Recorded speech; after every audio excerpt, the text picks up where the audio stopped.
बिस्मिल्लाहिर्रहमानिर्रहीम। अस्सलाम वालेकुम। आप सबको C B channel chemistry by Bashir में खुश आमदेद। आज जो टॉपिक डिस्कस हो रहा है वो है प्लैंक्स क्वांटम थ्योरी जो 1900 में पेश की गई थी। इसकी बुनियादी वजह क्या थी, क्यों प्लैंक क्वांटम थ्योरी जो है वो पेश किया, प्लैंक को क्यों ज़रूरत महसूस हुई कि वो एक थ्योरी जो है वो प्रेजेंट कर ले। बेसिकली बात दरअसल ये थी कि इससे पहले दो तरह के जो फिजिक्स को दो हिस्सों में तकसीम किया जाता है, क्लासिकल फिजिक्स और फिर क्वांटम फिजिक्स जो है। तो क्लासिकल फिजिक्स की थ्योरी के हिसाब से अगर कोई बॉडी जो है वो आप ले लें, अगर कोई बॉडी ली जाए और उसको हीट किया जाए, इसको अगर हीट किया जाए तो इससे जो हीट से रेडिएशन जो है वो निकलती है या रेडिएशन जो है वो बाहर जाती है, रेडिएशन जो है वो एमिट होती है, वो रेडिएशन कंटिन्यूअस फॉर्म में होती है। एक्सपेरिमेंटल डेटा जब ले लिया गया और उस एक्सपेरिमेंटल डेटा को जब प्लॉट किया गया तो अल्ट्रावायलेट रीजन में बहुत बड़े गैप्स जो है वो नजर आने लगे, वहां पर डिसकंटिन्यूटी नजर आने लगी। उस वक्त के साइंसदानों ने यह कहा कि ये जी अल्ट्रावायलेट कैटास्ट्रोफ है और इसको हल नहीं किया जा सकता और बहरहाल एनर्जी जो है वो कंटिन्यूस फॉर्म में इमिट होती है। इस पर मैक्स प्लैंक ने जो है स्टडी की और उनको गलत साबित किया। उन्होंने कहा कि ऐसी बात नहीं है, बात दरअसल दूसरी है। क्या है? उसने कुछ जो उसके पास्टुलेट्स थे, the points which he has given in his theory are as follow. Energy emitted or absorbed by a black body is in discontinuous form or manner. ये डिसकंटिन्यूस फॉर्म में होगी। अगर वो एब्जॉर्ब करती है, अगर वो इमिट करती है एनर्जी, दोनों हालतों में ये एक पैकेट्स की शक्ल में जाएगी। जिस तरह आप कहते हैं बाजार में मुझे 1 किलो जो है वो अंगूर दे दे, 1 किलो जो है मैंगो दे दे, 2 दर्जन जो है वो केले दे दे, एक यूनिट आप इस्तेमाल करते हो। कहते हैं कि एक यूनिट के हिसाब से, एक अमाउंट के हिसाब से ये छोटे छोटे पैकेट्स के हिसाब से ये बाहर निकलेगी। इस तरह नहीं होगा कि ये एक कंटिन्यूस रे की शक्ल में बाहर चली जाए। इस चीज को उसने क्या, वो कैसे प्रूफ किया, उसकी तरफ अब हम आ रहे हैं। इसमें से एक बात है जो सबसे इंपॉर्टेंट चीज है, वो ये कि भाई यहां पर लफ्ज इस्तेमाल हुआ है ब्लैक बॉडी। तो ब्लैक बॉडी का मतलब क्या है? बेसिकली ब्लैक बॉडी वो बॉडी है, वो चीज है जो जिस पर अगर रेडिएशन पड़े तो वो तमाम रेडिएशन अपने अंदर एब्जॉर्ब कर ले, किसी भी वेवलेंथ के। हाँ वो रेड का वेवलेंथ हो, हाँ वो ब्लू का वेवलेंथ हो, हाँ वो येलो हो, हाँ वो ग्रीन हो, हाँ जो भी विजिबल वेवलेंथ है, जो भी इनविजिबल वेवलेंथ है, इंफ्रारेड रेडिएशंस है, अल्ट्रावायलेट रेडिएशंस हैं, रेडियो वेव्स हैं, माइक्रोवेव्स हैं, जो भी वो सब अपने अंदर एब्जॉर्ब कर ले। या अगर उनको गर्म किया जाए तो वो सब इससे बाहर निकलना शुरू कर दे। सब रेडिएशन मुख्तलिफ शक्ल में, मुख्तलिफ फॉर्मेट में, वन और the other way, one by one वो बाहर निकलना शुरू कर दे। तो ऐसी बॉडी को क्या कहते हैं? Black body. ये आइडियल होती है, दुनिया में मिलती नहीं है, लेकिन इसके लगभग चीज को मालूम किया गया है कि ग्रेफाइट जो है, ग्रेफाइट और लैम्प ब्लैक जो आप मोमबत्ती लेते हो उससे जो बारीक धुआं निकलता है ब्लैक का, या इसी तरह जो ये आप जो है तवे के नीचे जो है अगर आप देख ले और आप वो बारीक जो है ब्लैक चारकोल टाइप और ब्लैक लैम्प लाइट जो है वो आपको मिलती है। इनको उन्होंने कहा कि लिट से अगर हम इस तरह कर लेते हैं कि एक बॉडी ले लेते हैं, ये एक बॉक्स है, इस बॉक्स को अंदर से लैम्प ब्लैक से या चारकोल से बिल्कुल ब्लैक कर लेते हैं। इस तरह इसके सरफेस को बिल्कुल ब्लैक किया जाए ताकि इसमें से कोई भी मामूली जगह न रह जाए। काफी ब्लैक कर लिया जाए, इस तरह ब्लैक कर लिया जाए। तो इस ब्लैक में अगर बाहर से कोई रेडिएशन डाली जाए, बाहर से कोई भी रेडिएशन जाए किसी भी वेवलेंथ की, हाँ वो रेड की हो, हाँ वो ग्रीन की हो, हाँ वो ब्लू की हो, हाँ वो येलो की हो, हाँ वो माइक्रोवेव हो, हाँ वो रेडियो वेव्स हो, हाँ वो अल्ट्रावायलेट रेज हो, हाँ वो एक्सरेज हो, कोई भी इलेक्ट्रोमैग्नेटिक रेडिएशंस हो, वो सारे ये अपने अंदर एब्जॉर्ब कर लेगा। ये अपने अंदर एब्जॉर्ब कर ले और इससे कोई बाहर न निकल जाए। इसका सिंपल एग्जांपल ब्लैक होल जो आप देखते हैं वो अपने अंदर सब कुछ चीज़ों को, तो दैट इज बिकॉज कि वो अंदर से ब्लैक होता है कंप्लीटली और उसमें से एब्जॉर्ब करने की सलाहियत बहुत ज़्यादा होती है, वो हर एनर्जी को एब्जॉर्ब करता रहता है। स्टार्स में जैसे है, सन में इधर उधर हमारे इर्द गिर्द कायनात भरी पड़ी है ब्लैक होल से, और स्टार्स और ये सारे जो है ये इस पर फिनोमेना पे काम करते हैं। अच्छा जी, तो ये ब्लैक बॉडी जो है ये एक आइडियल है, लेकिन आमतौर पर इनसे, अब इससे अगर इसको गर्म किया जाए, मसलन इसके मुकाबले में अगर हम इस तरह ले लेते हैं कि एक बॉडी ले लेते हैं, एक बॉडी, ये मेरे पास एक बॉडी है, ये एक ब्लैक बॉडी है, एक ब्लैक बॉडी मैंने ले ली, सेलेक्ट कर ली ब्लैक बॉडी, कार्बन की या जो भी है, जो भी ब्लैक बॉडी मैंने ले ली। अब इसको क्या किया, इसको नीचे से मैंने हीट किया, तो ही नॉर्मल हीट पर, ये बात याद रखिए, जहन में रखिए कि रूम टेम्परेचर पर, इवन माइनस टेम्परेचर पर आपके जिस्म से या दुनिया के किसी भी सॉलिड से रेडिएशन जारी रहेंगी, रेडिएशन लाजिमी होती है। मसलन ये मैं आपके सामने एक लोहे का जो ये आप देख रहे हैं, ये एक रॉड है, आयरन रॉड, इस तरह से इस वक्त रेडिएशन हो रही है, लेकिन वो मैं पिक नहीं कर पा रहा। उसकी रीजन, क्योंकि मेरी आइज उस रेडिएशन, वो इंफ्रारेड रेंज में है और वो मेरी आइज पिक नहीं कर रही। दूसरी बात जो है, अगर मेरी जिस्म से रेडिएशन हो रही है, जिस तरह हम स्वेटर पहनते हैं, हम अपने ऊपर कंबल ले लेते हैं, वो क्यों लेते हैं? इसलिए कि मेरे जिस्म से जो रेडिएशन हो रही है, इंसान के जिस्म से जो रेडिएशन हो रही है, वो जो हीट निकल रही है, उसको स्टॉप किया जाए और उसी हीट से इंसान के जिस्म को गर्म किया जाए। तो इसको कहते हैं कि वो इवन यहां तक कि आइस जो है वो भी रेडिएशन जो है वो इमिट करती है, लेकिन वो मेल्ट क्यों होती है? उसकी वजह ये है कि वो उसकी जो रेडिएशन जो है वो एमिटिंग पावर जो है वो बहुत कम है और एब्जॉर्प्शन पावर जो है वो बहुत ज्यादा है। इस वजह से आइस जो है वो मेल्ट हो जाती है, वरना उसमें भी रेडिएशन जो है वो होती है, उसमें एब्जॉर्प्शन ज्यादा है, एमिशन कम है। अच्छा, यहां पर अगर आप इस रॉड को ले लें, इसको मैं हीट कर दूं, तो पहले कैसे होगा?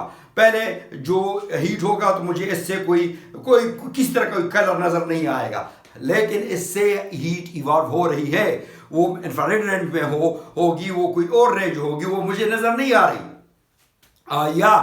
तो होगा क्या, रेडियो में वेव्स में हो सकती है, माइक्रोवेव्स में हो सकती है। अच्छा, अब जब ये बहुत ज्यादा हीट में इसको दे देता हूं तो ये रेड हो जाता है, तब मुझे नजर, अब इसका विजिबल रेंज में आ गया तो मुझे इसका रेड नजर आने लगा है। तो ये पहला जो है वो मुझे वेवलेंथ है जो मुझे नजर आने लगेगा। इसके बाद ये डार्क रेड हो जाएगा, फिर ये येलो हो जाएगा, फिर ब्लू हो जाएगा, ब्लू रेंज में चला जाएगा। तो जब तक ये ब्लू रेंज में, इंतहाई हीट आप इसको दे चुके होंगे, ये ब्लू रेंज में चला जाए। फाइनली ये व्हाइट रेंज में चला जाएंगे, जब जहां पर से कोई रेडिएशन जो है वो एब्जॉर्ब नहीं, सारे इमिट हो रहे होंगे। ठीक है ना? तो इसलिए हम कहते हैं कि कोई भी बॉडी जो है वो रेडिएशन जो है वो, अगर ब्लैक बॉडी ले ले और इससे रेडिएशन जो है वो निकले, तो वो रेडिएशन कैसे निकलेगी? ये एक रेडिएशन ये निकली यहां पर, ये एक पैकेट की शक्ल में, फिर दूसरी पैकेट, फिर तीसरी पैकेट, इस तरह यहां से रेडिएशन, यहां से रेडिएशन, यहां से रेडिएशन पैकेट्स की शक्ल में, एक हाफ यूनिट की शक्ल में।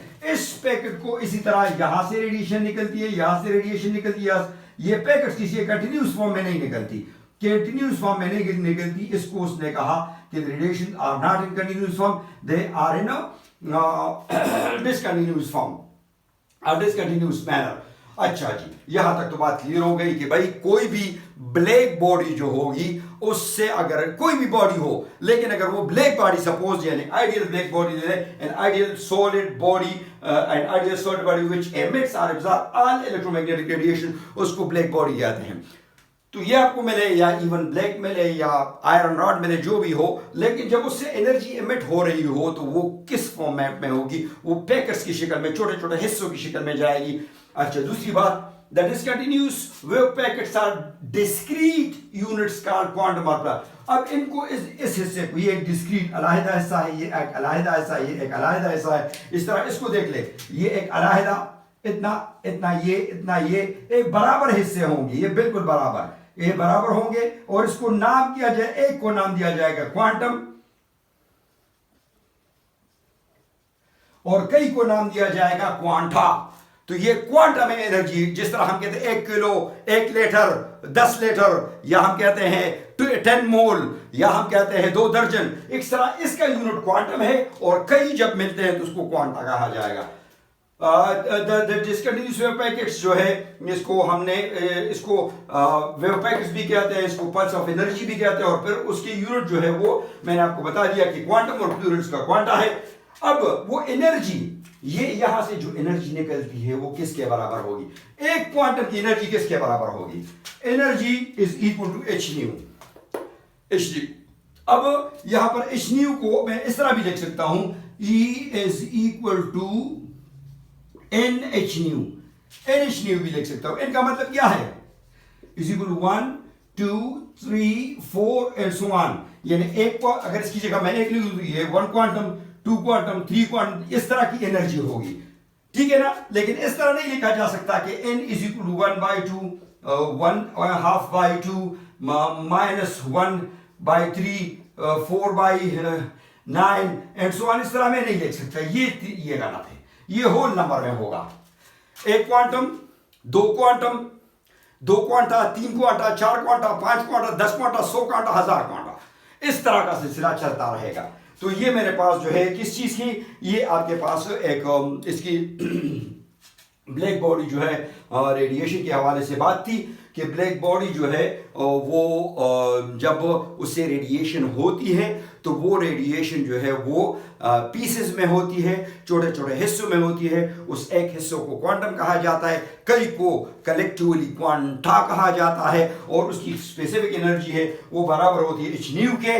और उसको हम होल नंबर से, यानी होल मल्टीपल नंबर लिखते हैं। इंटीग्रल मल्टीपल जो होता है उसका जो है डेसिमल में नहीं होता, हमेशा इंटीग्रल मल्टीपल होगा वो ये। अब इसके बाद एक और चीज जो है मुझे दी गई है उसमें वो ये कि प्रूफ, इसमें से एक क्वेश्चन आता है कि प्रूफ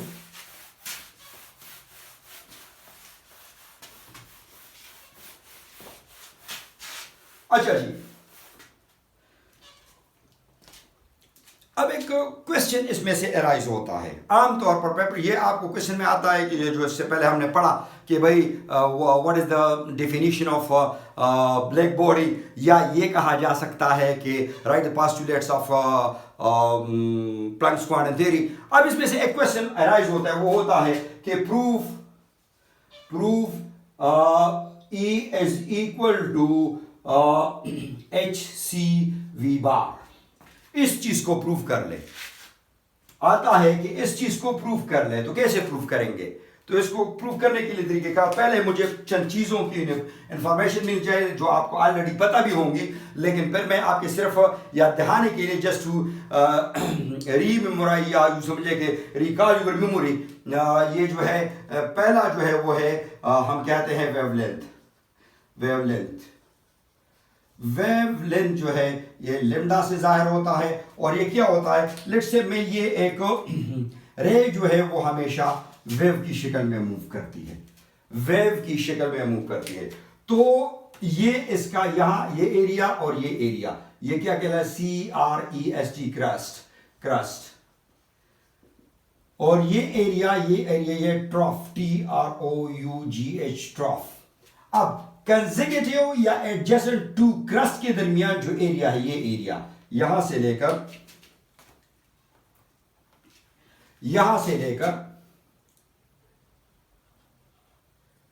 यहां तक जो एरिया है, ये एरिया क्या कहलाता है? ये एरिया कहलाता है वन वेव लेंथ। या ये एरिया क्या कहलाता है? ये एरिया क्या कहलाता है? Lambda wavelength. ये एरिया क्या कहलाता है? वेवलेंथ। ये एरिया क्या कहलाता है? वेवलेंथ। ये एरिया क्या कहलाता है? वेवलेंथ। तो बिटवीन टू एडजेसेंट, एक दूसरे के साथ लगे हुए एडजेसेंट क्रस्ट और एडजेसेंट ट्रफ के दरमियान जो स्पेस है, जो हिस्सा है, जो टुकड़ा है, उस टुकड़े को क्या कहा जाता है? उस पीस को कहा जाता है, उस स्पेस को कहा जाता है, उस जगह को कहा जाता है, पीस ऑफ द स्पेस को कहा जाता है, क्या उसको कहा जाता है? वेवलेंथ। सो दूसरा जो है मुझे इसके बारे में जो है वो क्या है, वो है वो फ्रीक्वेंसी को हमेशा इस तरह के साइंस है जिसको न्यू कहा जाता है, इससे डिनोट किया जाता है। ये कहते हैं कि ये मेरे पास एक पॉइंट है, this is one point, suppose this is a point, ये एक पॉइंट है। इस पॉइंट से टाइम कितना है, टाइम यूनिट कितना लिया गया है, 1 सेकेंड। 1 सेकेंड में कितने वेव्स गुजरते हैं ये देख ले, ये 1 2 3 ये कितने वेव गुजरते हैं। और इसी तरह अगर मैं इसके मुकाबले में ये वेव ले लूं,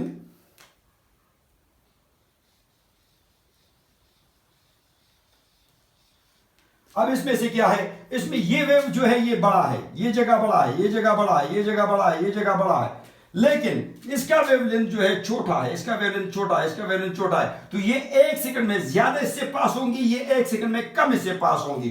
तो हमें अंदाजा हो गया कि frequency nu is inversely proportional to 1 over lambda. ये इनवर्सली प्रोपोर्शनल है, या अगर हम इसमें इसको कांस्टेंट प्रोपोर्शनलिटी में कर लें तो nu is equal to C by lambda. C यहां पर प्रोपोर्शनलिटी कांस्टेंट के तौर पर, प्रोपोर्शनलिटी कांस्टेंट के तौर पर जो है यूज हुआ है कांस्टेंट। इसकी जो है वैल्यू है 3 × 10⁸ मीटर पर सेकेंड।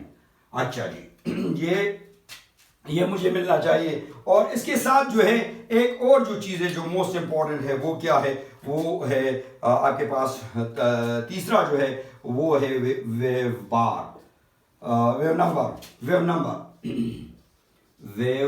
नंबर।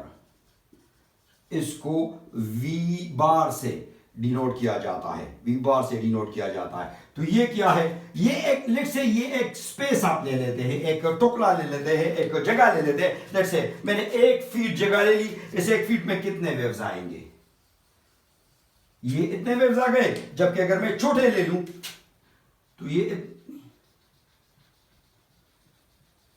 उसी जगह में रेड वाले जो है बहुत वेव हैं, ब्लू वाले जो है वो कम वेव हैं।